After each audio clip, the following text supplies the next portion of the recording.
আপনারা কাইন্ডলি সবাই মিলে একটু বলেন, শেয়ার করেন যে আমি না থাকলেও প্রতিষ্ঠান আছে এবং আমি তো আর আপনাদেরকে আজকে দেখি নাই, দেখছি, কিন্তু আপনারা সুস্থ হয়ে যাবেন নিয়ম মানলে।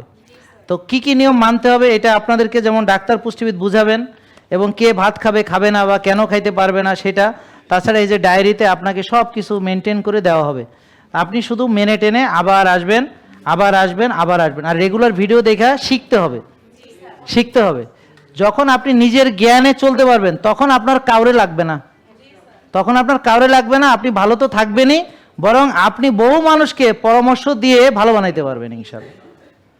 আজকে যেমন এই বোন পরামর্শ দিছে, ও দিছে, তারপরে এই যে উনি মুফতি সাহেব, উনি ইমাম সাহেব, এই বোন পরামর্শ দিছে, উনি পরামর্শ দিছে, এই সবাইকে পরামর্শ দিচ্ছে, এবং যাদেরকে দিচ্ছে তারা ভালো হচ্ছে। কারণ কি, ওষুধ লিখতে ডাক্তার হওয়ার দরকার, অ্যান্টিবায়োটিক লিখতে ডাক্তার হওয়া লাগে, কিন্তু আমি বললাম ঘুমান আর্লি, এর জন্য কারো ডাক্তার হওয়ার দরকার নেই। এটা ম্যাক ইউরিও জানে। হ্যাঁ, আপনি ভালো খান, হালাল তোয়েব খান, রিয়েল ফুড খান, এইটা বলতে ডাক্তার হওয়া লাগে না।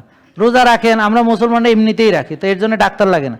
রোদ্রে যাওয়া ভালো, এ পৃথিবীর সবাই জানে, বুঝলেন।